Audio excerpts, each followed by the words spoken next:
Yeah, I'm really happy to be in the semifinals for the first time.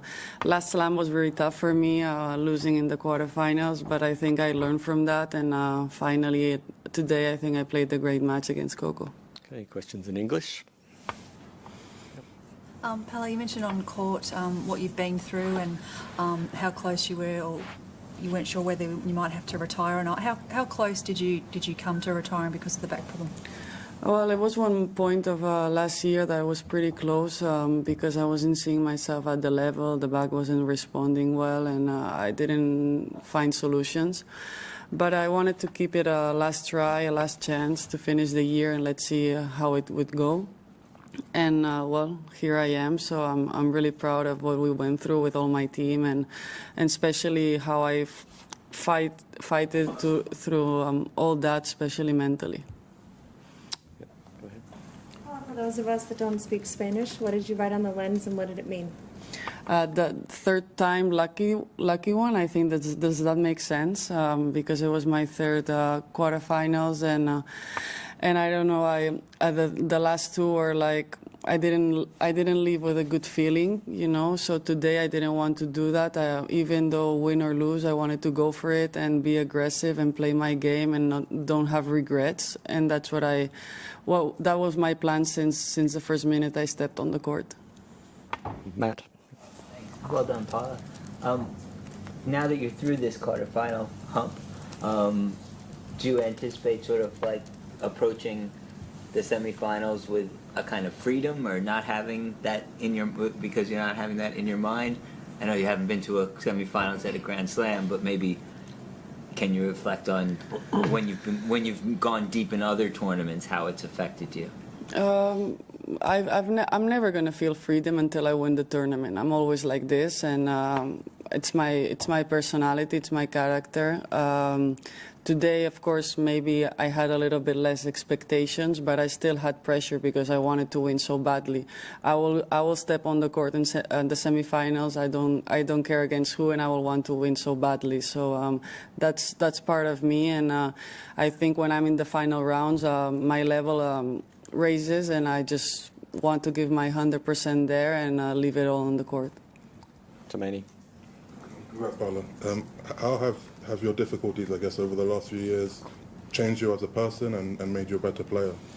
Yeah, I think it changed me, especially to appreciate more the moments. As you see, when I win a match like this, I try to like soak it all in, and also I get emotional because it means a lot for me. I go through a lot, and especially emotionally, I wanted it so much, and also I try to enjoy it after. So yeah, I think I learned to value a little bit more the moments. Today I was trying to, even though that the level was very high and tough, and of course there was nerves, I was trying to look up and to see like the crowd and everything, and to appreciate it and to enjoy that moment, because we train for that, and I think it was a beautiful moment.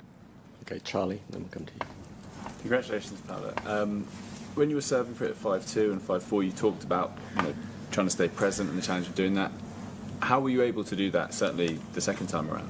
Look, the last two times I played against her, and of course it was on my mind, I was a set and a break up. And the last two times she brought her level very high, even better when she was down.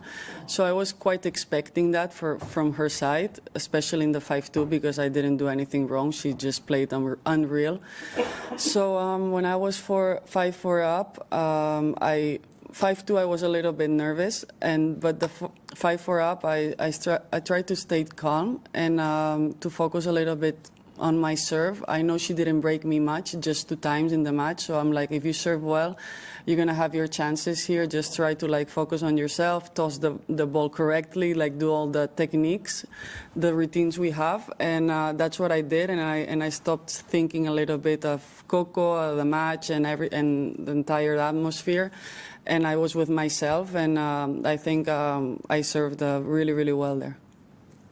Congratulations. Obviously, we don't know who you're going to play next, of course, but if you could just talk about the specific threats that first Arena and then Anastasia pose on court, and how you feel your game matches up against them. Yeah, I mean, against Arena, she's showing why she's the #1 in the world right now. She's being very consistent, very aggressive, very intense player. I mean, she's always a really tough one to face. I faced her last year, but I think I wasn't in the form I am now. So if it's Arena, I'm really looking forward for that match. And of course, Anastasia, I played against her also here last year, and then in Cincinnati, a very talented player with big shots. And yeah, I think also it would be another battle. In the semifinals, you cannot expect an easy match. Howard, then we'll come to you and then each. Paula, could you explain a little bit about it? What exactly was the problem with your back, and also when specifically, what time of year was it last year that you had these thoughts about, I might need to stop playing? Well, it was a stress fracture in my L4, L5 that I wasn't recovering well, and then the facet joints also, they were like inflamed all the time. So every time I was doing exercises, I had to stop because it wasn't responding well. And when I thought about stopping was when I was doing the injections, because they told me I had to do max 3 a year, and I was already in my second one. It was the 4th month of the year, so I was quite playing like in the limit with that also. So I think especially was in the clay court season was pretty bad for me, and also the back was still hurting. So in that moment, I really didn't know what to do. And yeah, I think also especially after my home tournament in Madrid was very tough for me. A mix of back, mentally, and everything. And that moment, I was thinking maybe I'm not made for being back again. And yeah, I was doubting a lot. Since when have you felt okay? Well, especially there after Madrid, I did a few changes in my team. That was my fitness coach, my nutritionist, and like everything that was connected a little bit with my back. And I went with a new team that I really believed, because I worked with them in 2021, and it went really well. And I think sometimes, and of course they know my body, they gave me a few different tips that I wasn't having in that moment. And with that, and when you have faith in something in a team, I think things start working really well. My back started to respond really well with the exercises they were telling me, with the food I had to eat, with the supplements I had to take, with the doctors, also new doctors.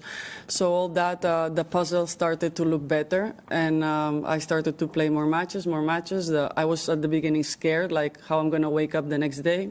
It was okay since today. Okay, good to you.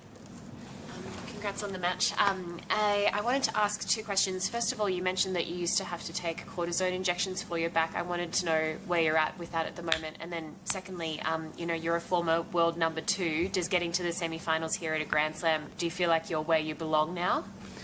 The last one was already last year in the clay court season, so I didn't need to take more. So that's a good news, because it was pretty bad, and my body wasn't responding well either with that injections.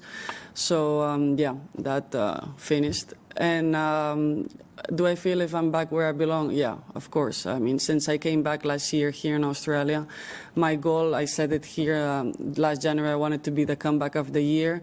I achieved that, and when I started this year, I also said I want to be one of the best players in the world, and prove that, show that, and be consistent. So that's my goal for this year also.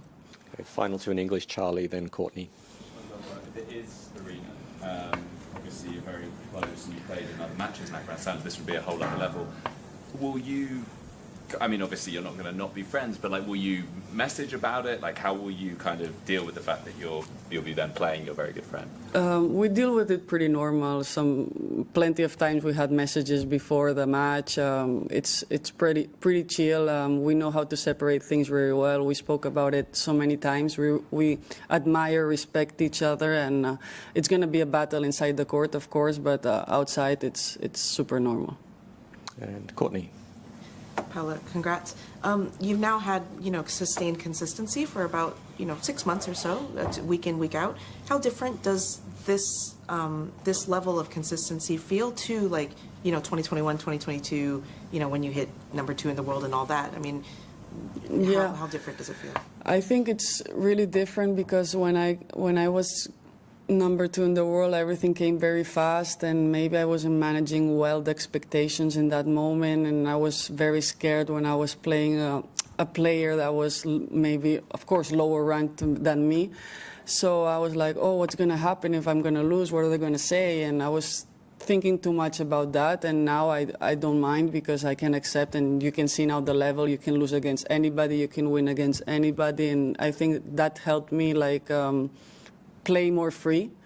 And when I play more free, I think I play a good tennis, and that's when it becomes more consistent, you know. And also accepting when I'm in a match the good moments from the opponent, and trying to like deal with it, trying to find solutions. So I think at the end it resumes that I'm more mature.